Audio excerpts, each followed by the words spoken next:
إن الحمد لله نحمده ونستعينه ونستغفره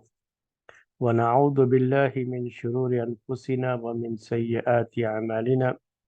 من يهده الله فلا مضل له ومن يضلله فلا هادي له وأشهد أن لا إله إلا الله وحده لا شريك له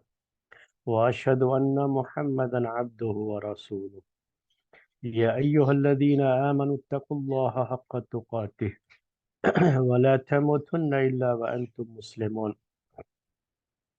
يا أيها الناس اتقوا ربكم الذي خلقكم من نفس واحدة وخلق منها زوجها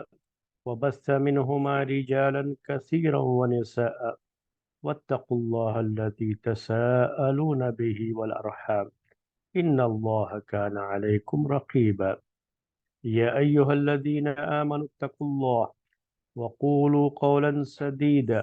يصلح لكم أعمالكم ويغفر لكم ذنوبكم ومن يطع الله ورسوله فقد فاز فوزا عظيما أما بعد فإن خير الحديث كتاب الله وخير الهدي هدي محمد صلى الله عليه وسلم وشر الأمور محدثاتها وكل محدثة بدعة وكل بدعة ضلالة وكل ضلالة في النار محترم بھائیوں اور معزز خواتین،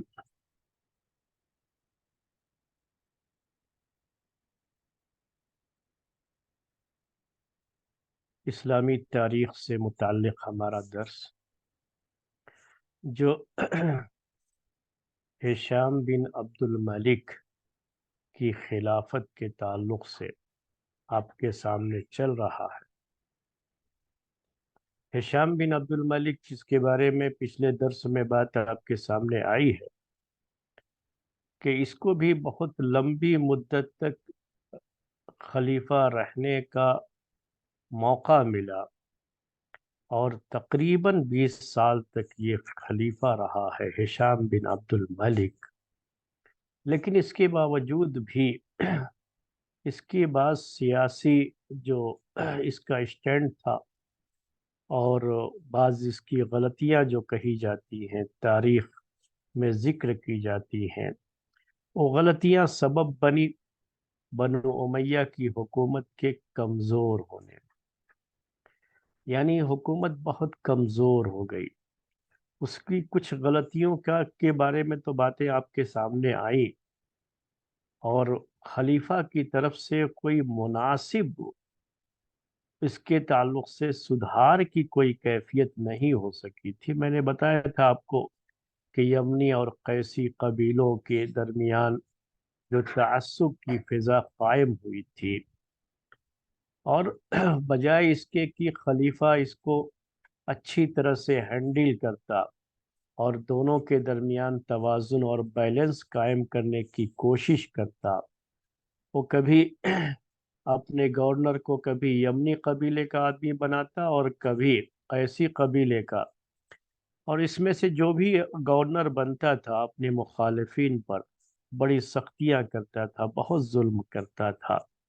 اس طرح سے یہ تعصب دن بدن بڑھتا گیا،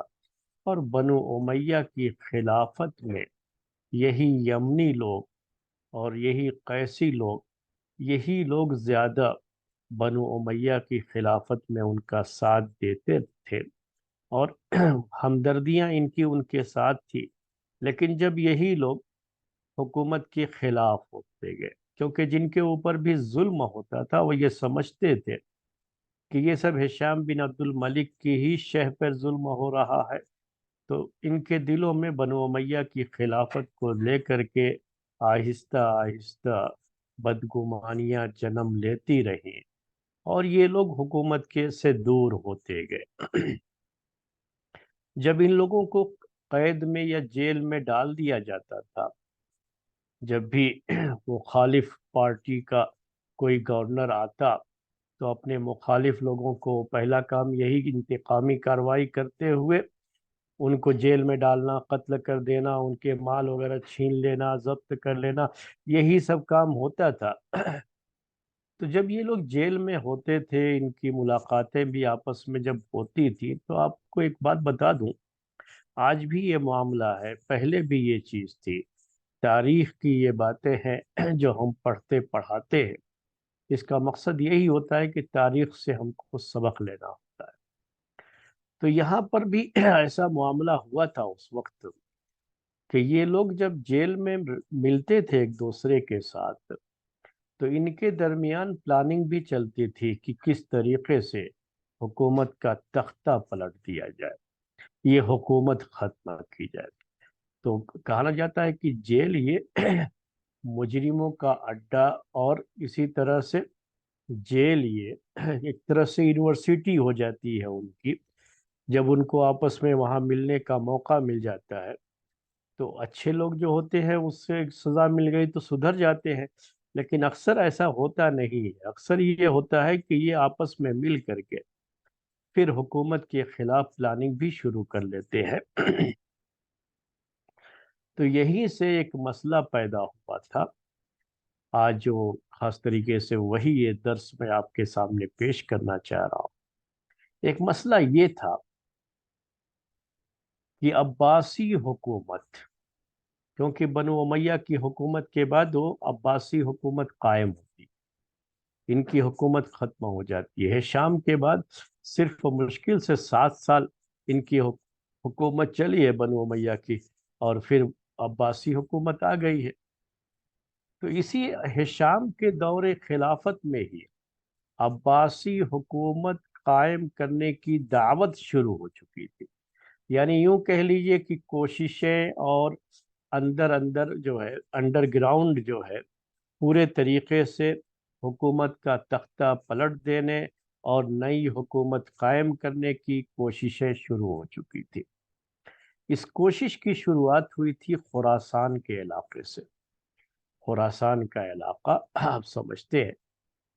اس زمانے میں یہ جو علاقہ تھا جو فتح کیا گیا تھا پہلے بنو امیہ کے دور خلافت میں، بہت آگے تک یہاں اسلامی حکومت کا جھنڈا گاڑا گیا تھا۔ تو خراسان کا یہ علاقہ ایک تو شام کے علاقے سے دور بھی پڑتا تھا، اور تو دور دراز علاقے سے ہی اس دعوت کی شروعات کی گئی، یعنی وہیں پر زیادہ اس کا زور ہوا۔ شروع میں ہشام بن عبد الملک تک بھی یہ بات پہنچی کہ لوگ عباسی خلافت کے لیے لوگوں کو ابھار رہے ہیں اور بنو امیہ کی حکومت کا خاتمہ چاہتے ہیں، اور اس کے بعد عباسی حکومت قائم۔ وہ بھی اہل بیت کا ہی نام لیتے تھے، اس کی وجہ سے یہ بھی ان کو فائدہ حاصل ہوا تھا کہ جو شیعہ لوگ تھے، جو موقع بموقع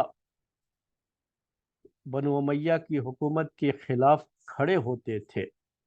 تو ان لوگوں نے بھی کیا کیا، ان کا ساتھ دیا، کیونکہ شروع میں ان کی جو دعوت تھی نا وہ اہل بیت کے نام سے ہی ہوتی تھی۔ یعنی عباسی خلافت کی دعوت بھی اہل بیت کے نام سے ہوتی تھی، کیونکہ یہ لوگ بھی گھر کے ہی تھے نا۔ یعنی یہ سب بھی ہاشم، بنو ہاشم جو خاندان ہے، اسی خاندان سے سب کا تعلق ہے، چاہے علی رضی اللہ تعالیٰ عنہ ہوں، چاہے عباس رضی اللہ تعالیٰ عنہ ہوں۔ تو عباسی خلافت کے لیے انہوں نے اللہ کے رسول صلی اللہ علیہ وسلم کے گھر والے ہونے کا جو ان کو فائدہ حاصل تھا، اس کو انہوں نے وہ سکہ اس زمانے میں وہ خوب اچھالا اس کو خراسان کے علاقے میں، اور لوگوں کو اس کی طرف دعوت دے رہے تھے۔ تو شیعوں کے بھی موافق تھا یہ، تو شیعہ بھی ان کے ساتھ ملے بنو امیہ کی خلافت ختم کرنے کے لیے، چونکہ وہ پہلے سے بھی اس سلسلے میں بہت سی کوششیں کر رہے تھے، تو ان کو بھی لگا کہ یہ بہت مناسب رہے گا کہ اس طرح سے ہم ان کا ساتھ دیں اور دونوں مل کر کے کام کریں۔ جب کسی بھی چیز کی شروعات ہوتی ہے تو یاد رکھ لیجئے کہ وہ بہت ہی، کہہ لیجئے کہ ابتدائی مرحلے میں بہت ہی کمزور ہوتے ہیں۔ ابتدائی مرحلہ یعنی بالکل شروعاتی دور۔ تو جب یہ دعوت بھی شروع ہوئی تھی نا، تو شروع میں ظاہر سی بات ہے کمزور دعوت، خراسان کے علاقے میں کچھ لوگ ہوں گے، کچھ جو ہے کوفہ بصرہ وغیرہ کے علاقے میں بھی اس طرح سے آوازیں جو ہے اٹھتی رہی۔ وہاں کے گورنروں کو پتہ بھی چلا اور انہوں نے باقاعدہ پکڑ بھی لیا جو لوگ یہ دعوت دے رہے تھے اور جو لوگ یہ سازشیں کر رہے تھے۔ معلومات بھی ہوئی، پکڑا بھی گیا، ان کو سزائیں بھی دی گئی، لیکن ہوا یہ کہ بعض لوگوں کو سزا دی گئی اور پھر چھوڑ بھی دیا گیا۔ اسی طریقے سے ہشام کو بھی یہ خبر پتہ چل گئی تھی، لیکن اس نے زیادہ توجہ اس کی طرف نہیں دی۔ یعنی آج کے الفاظ میں کہنا چاہوں تو کہہ سکتا ہوں کہ اس نے اس کو زیادہ اہمیت نہیں۔ وہ اپنے اقتدار کے نشے میں تھا، اتنی بڑی اسلامی حکومت خلافت تھی، وہ آپ کو پتہ ہے کہ جو ہے اس وقت جو اسلامی خلافت تھی وہ بہت دور تک پھیلی ہوئی تھی، اور اتنی بڑی اسلامی خلافت، اس کا وہ خلیفہ تو اپنی طاقت، اپنی دولت کے نشے میں ایسا چور تھا یہ شخص کہ اس نے اس کو زیادہ اہمیت نہیں دی۔ یعنی یوں سمجھو کہ بس ناک پہ مکھی بیٹھی اور اس کو ایسے اڑا دیا، ختم، اس کو زیادہ اہمیت نہیں دی۔ بلکہ ہونا یہ چاہیے تھا کہ جب پکڑے گئے کچھ لوگ اس سلسلے میں تو ان کے ذریعے سے پوری کوشش کی جاتی کہ اس کی جڑیں کہاں تک ہے، کہاں کہاں ہیں، کون کون لوگ ہیں، اور کس کس علاقے میں یہ لوگ پائے جاتے ہیں، اس پورے طریقے سے اس کو جڑ سے ختم کر دیا جاتا۔ اور یہی کیا جاتا ہے عام طریقے سے ایسے موقع پر، یہی سیاست کے اصول ہے۔ لیکن ہشام نے ایسا کچھ کیا نہیں، توجہ ہی نہیں دی اس کی طرف، نظر انداز کر دیا۔ کیونکہ اس وقت اس کی جو حکومت تھی، وہ میں نے آپ سے کہا کہ بڑی طاقت والی حکومت تھی، اور یہ ابھی بہت کمزور کمزور جو ہے دعوت تھی، ابھی اس کی کوئی بڑی طاقت نہیں تھی، تو کوئی خاص اہمیت نہیں تھی۔ بس وہ کہتے ہیں جس کو کہ بس یہ ٹائے ٹائے فش ہو جائے گا تھوڑی دنوں کے بعد، ایسے ہی کچھ سمجھا اس نے اور اس کو نظر انداز کر دیا۔ تو یہ چھوٹی چھوٹی غلطیاں ہوتی ہیں۔ یہ تاریخ پڑھنے کا جو ہمارا فائدہ ہے نا، میں زیادہ انہی سب چیزوں پہ توجہ دیتا ہوں، اسی لیے وہ باتیں آپ کے سامنے پیش کرتا ہوں کہ کیسے پہلے ہوا یہ بنو امیہ کی خلافت جو ختم ہوئی ہے، اس کے پیچھے کیا ریزن تھے، تو وہ چیزیں کیوں ہم پڑھتے پڑھاتے ہیں یا کیوں جو ہے بیان کرتے ہیں نا، کہ اس طرح سے جب آدمی کو موقع ملتا ہے کسی بھی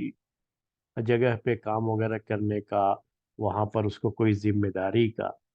تو یہ سب چیزیں کس طرح سے اسے ہینڈل کرنی چاہیے، وہ کچھ سیکھنے کا موقع ملتا ہے تاریخ سے ہمیں۔ تو میں آپ سے کہہ رہا تھا کہ وہ جو شروعات تھی، اس نے اس کو اسی وقت ختم نہیں کیا، اس کی طرف توجہ نہیں۔ معاملہ بڑھتا گیا، معاملہ یہ بڑھتا گیا، یہاں تک کہ کوفے کی، یعنی عراق کا جو علاقہ تھا، عراق کے علاقے میں ایک شخص قید میں تھا، ابو مسلم خراسانی۔ ابو مسلم خراسانی، اسی طرح سے بعض اور دوسرے بھی وہاں جیل میں تھے، قید میں تھے یہ جو ہے۔ تو اب ان لوگوں کی آپس میں ملاقاتیں ہوئی، تو ابو مسلم خراسانی کو ان لوگوں نے کیا کیا، جو عباسی خلافت کی دعوت لے کر کے اٹھے تھے اور جو یہ چاہ رہے تھے کہ بنو امیہ کی حکومت کا تختہ پلٹ دیا جائے، ان کی حکومت ختم کر دی جائے، انہوں نے اپنے ساتھ ابو مسلم خراسانی کو ملایا۔ ابو مسلم خراسان، اب یہ خراسان کے علاقے میں ہی یہ دعوت بہت زیادہ ابھری تھی، اور وہیں سے اس کو پنپنے کا موقع بھی ملا تھا۔ ابو مسلم خراسانی جب اس دعوت کے ساتھ مل گیا تو بعض لوگوں کی تاریخ میں یہ اہمیت ہوتی ہے کہ کہنے کو تو ایک آدمی ہوتا ہے، لیکن کبھی ایک آدمی اپنے ساتھ بڑی طاقت لے کر کے آتا ہے۔ اور یہ شخص ابو مسلم خراسانی یہ ایک مشن لے کر کے، مشن کے پیچھے پاگل ہو جانے والے جو لوگ ہوتے ہیں نا، کہ کسی بھی طرح سے مجھے یہ مشن پورا کرنا ہے اور مجھے اسے جو ہے پائے تکمیل تک پہنچانا ہے، بالکل پاگل ہو جاتے ہیں کچھ لوگ اس کے پیچھے۔ ابو مسلم خراسانی بھی انہی میں سے ایک آدمی تھا۔ یہ عباسی خلافت کی دعوت کے پیچھے پاگل ہو گیا بالکل، یعنی کہہ لیجئے کہ اب دن رات اسی میں لگ گیا، اور عباسی حکومت جو قائم ہوئی ہے نا، تو اس کے پیچھے ابو مسلم خراسانی کی بڑی محنت اور اس کی بڑی قربانیاں رہی ہیں۔ یہ الگ بات ہے کہ بعد میں جب عباسی خلافت کی بات آپ کے سامنے آئے گی، اس کے بعد جو بنو امیہ کی حکومت ہے، میں نے کہا کہ اب خاتمے کے قریب ہے، چند خلیفہ ہوئے، جلدی جلدی وہ سب ختم ہو جاتے ہیں، ایک دو درس میں باتیں مکمل ہو جائیں گی انشاءاللہ۔ تو میں آپ سے یہ کہہ رہا تھا کہ اس وقت آپ کے سامنے آئے گی بات کہ یہی ابو مسلم خراسانی، جس نے نہ جانے کتنے لوگوں کو قتل کیا تھا۔ عباسی خلافت ایسے ہی نہیں قائم ہو گئی تھی میرے بھائی، اس کے پیچھے بھی بڑی قربانیاں تھیں، اس کے پیچھے بھی بڑی جد و جہد تھی، اور اس میں جو اس پوری دعوت کا جو ہیرو کہلاتا تھا وہ ابو مسلم خراسانی تھا۔ اور اس کا ایک اصول تھا کہ جس کے بارے میں بھی شک ہو نا اسے قتل کر دو، چونکہ اب یہ لوگ ابھی انڈر گراؤنڈ لے کے چل رہے تھے نا، اب وہ ان کی جو ہے چیزیں چھپی رہے اور یہ اب ایسے ہی آگے بڑھتے رہے، اس کے لیے ضروری ہوتا ہے کہ تھوڑا سا بھی کہیں کوئی شبہ ہو نا تو فوراً جو ہے اس کو ختم کر دیا جائے، کہ ہماری چیزیں چھپی رہے، جو سیکرٹ ہے سیکرٹ رہ جائے۔ تو ابو مسلم خراسانی کی سیاست وہی تھی، اور بعد میں اسی کی سیاست عباسی خلیفہ، جب وہ لوگ خلیفہ بنے، جب خلافت قائم ہو گئی نا، تو اس کو چھوڑا نہیں انہوں نے، اس کو بھی قتل کر دیا ان لوگوں نے۔ تو سوچئے گا کہ اس وقت بات آپ کے سامنے آئے گی کہ جس شخص نے عباسی حکومت قائم کرنے کے لیے اتنی محنت کی تھی، اتنی قربانیاں دی تھی، خود اس کا انجام بھی بعد میں عباسی خلیفہ کی طرف سے قتل کرنے کا، اس کو قتل کرا دیا تھا عباسی خلیفہ نے۔ کس کے دور میں بات آئی تھی، انشاءاللہ وہ بات اس وقت آئے گی، میں فی الحال اس کی طرف نہیں جانا چاہتا، ابھی ہشام بن عبد الملک کی بات کرنا چاہتا ہوں آپ کے سامنے۔ تو میں یہ کہہ رہا تھا کہ یہ جو ہے ابو مسلم خراسانی، جب یہ مل جاتا ہے عباسی خلافت کی دعوت کے ساتھ، تو یہ دعوت میرے بھائیوں بہت تیزی سے پروان چڑھتی ہے، اور بعد میں نتیجہ کہاں پہنچتا ہے کہ اب جو لوگ بھی بنو امیہ کی حکومت سے بددل ہو جاتے تھے، ان کی سیاست کی وجہ سے ان کا دل کھٹا ہو جاتا تھا، تو وہ لوگ اس دعوت میں شریک ہو جاتے تھے اندر اندر۔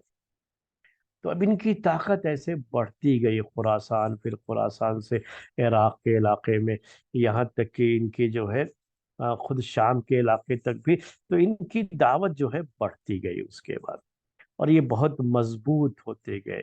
غلطی جو ہو گئی تھی ہشام سے کہ اس نے اس کی طرف توجہ نہیں دی اور اس کو اہمیت نہیں دی، تھوڑی اہمیت دیتا اس کو اور شروع میں ہی کو جو ہے حکم دیتا کہ جتنے بھی لوگ اس میں شریک ہیں معلوم کر کے سب کو ختم کر دیا جائے، تو وہیں جب پودا بہت ننھا سا ہوتا ہے نا،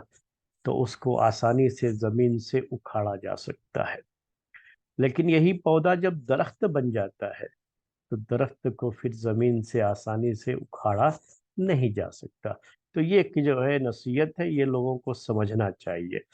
بہرحال یہ اس وقت ہشام سے غلطی ہوئی تھی۔ ایک اور بڑا مسئلہ ہوا جس کی وجہ سے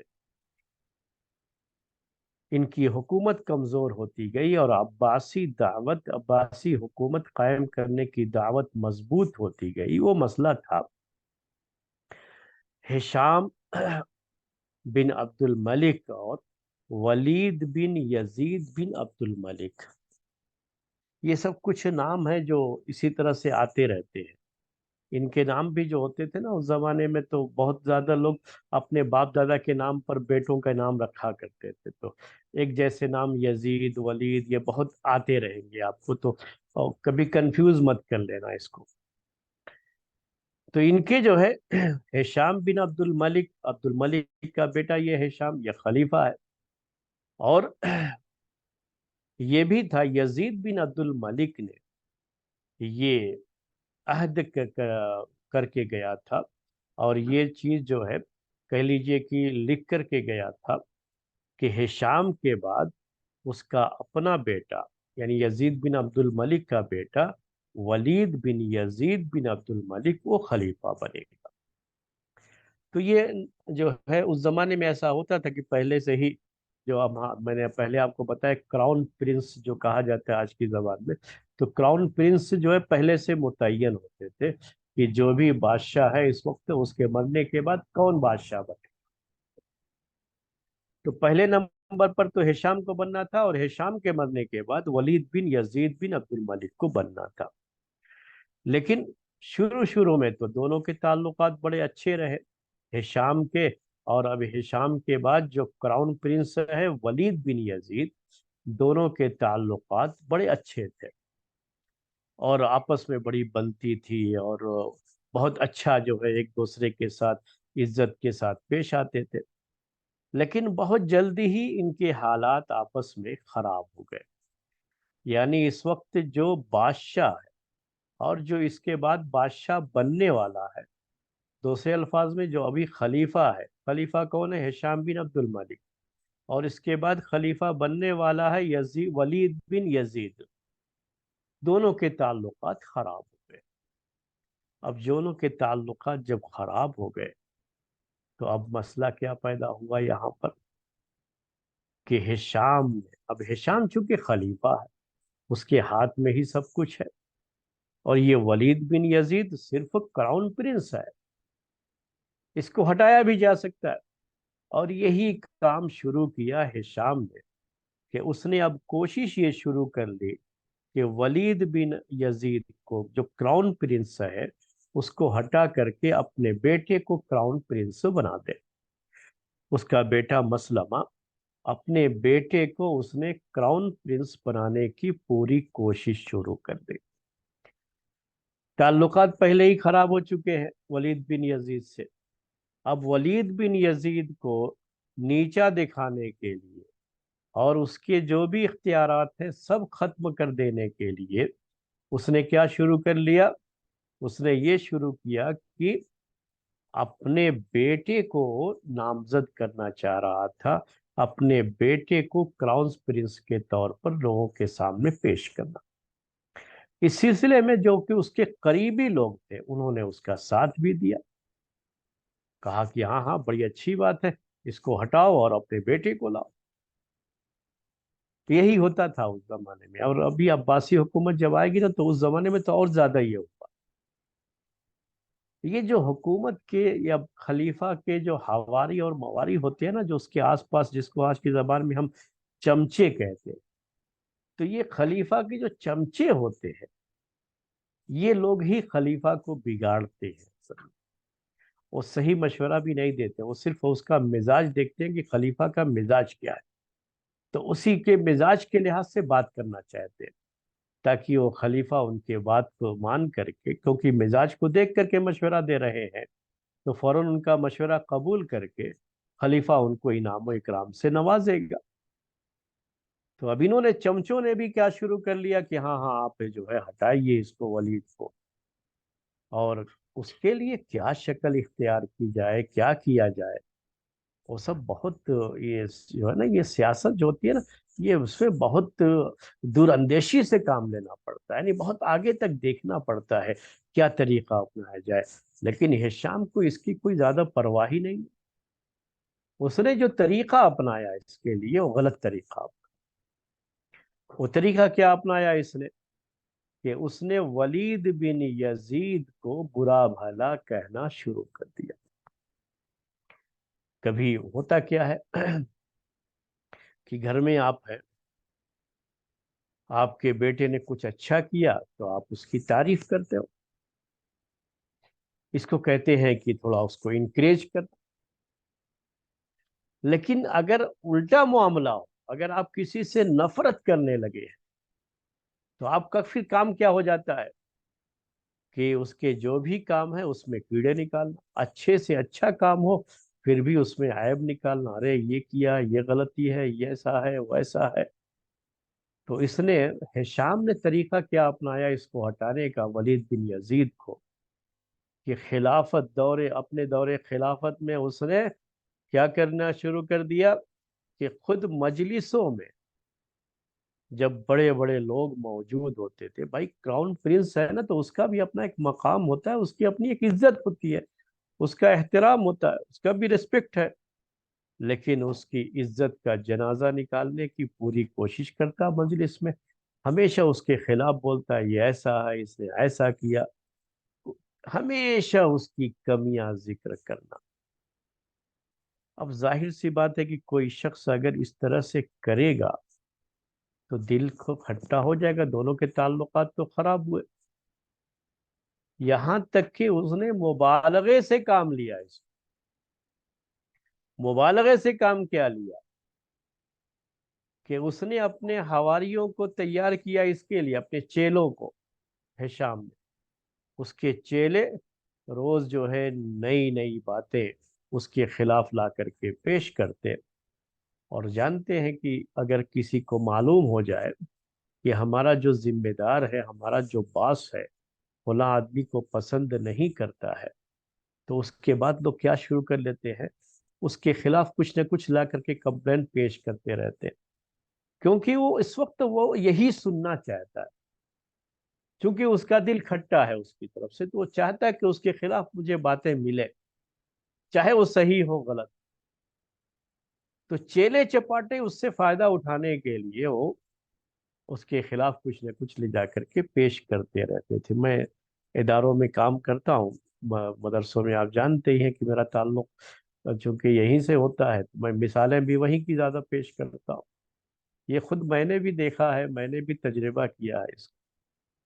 کہ اگر ادارے کے ذمہ داروں کے ساتھ تھوڑی بہت ہی رہتی ہے کبھی،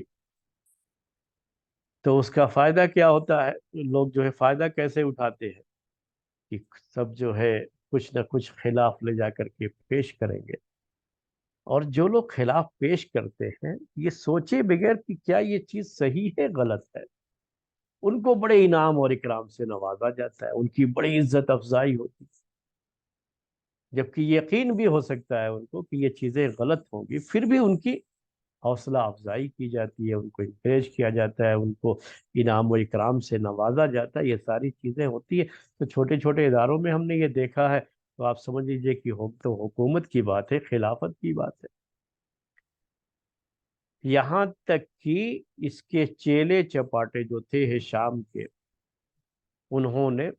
ولید بن یزید کو زندیق، اور یہ کافر ہو گیا، مرتد ہو گیا، دین سے نکل گیا، زندیق کا معنی بھی یہی ہوتا ہے، اس طرح کے بھی الزامات لگائے گئے اس کے اوپر، روز کوئی نہ کوئی نیا الزام، یہ ایسا ہے، یہ ایسا ہے۔ تو یہ سب چیزیں جو اس کے پاس پہنچتی تھی ہشام کے پاس، وہ یہ چیزیں لوگوں کے سامنے بیان کرتا، یہ جو ہے زندیق ہو گیا، کافر ہو گیا، حالانکہ یہ سب چیزیں صحیح نہیں تھی۔ میں یہ بتا دینا چاہ رہا ہوں آپ کو کہ یہ چیزیں صحیح نہیں ہیں۔ امام ذہبی رحمۃ اللہ علیہ نے ولید بن یزید کے بارے میں یہ لکھا ہے کہ اس پر الزامات تھے زندیق ہونے کے، کافر ہونے کے، لیکن وہ سب ثابت نہیں ہے۔ یہ ضرور ہے کہ اس کے یہاں بہت ساری برائیاں تھیں، ان کا ذکر بھی آگے آپ کے سامنے آئے گا، لیکن وہ کافر اور مشرک ہو گیا تھا یا مرتد ہو گیا تھا، زندیق ہو گیا تھا، ایسی کوئی بات نہیں ہے۔ لیکن یہ خود خلیفہ ان سب چیزوں میں دخل دیتا تھا، اور یہاں تک بھی اس نے کیا کہ جو اب کراؤن پرنس ہے نا، تو اس کو بھی بہت ساری سہولتیں ملتی ہیں، آج کے دور میں کہوں تو فیسلٹیز ہوتی ہے گورنمنٹ کی طرف سے، ان کو بھی بہت ساری سیکورٹی وغیرہ ملتی ہے، بہت سارا مال جو ہے ملتا ہے ان کے خرچے وغیرہ کے لیے، بہت سی سہولتیں ان کے لیے ہوتی ہے نا۔ تو ہشام نے چونکہ اب دونوں میں دشمنی ہو گئی تھی، تو وہ سب ختم کر دیا۔ یہ سب چیزیں ہوتی گئی، یہاں تک کہ ایک حدیث بھی اس کے خلاف یہی ہوتا ہے، کیا کہتے ہیں اس کو، کہ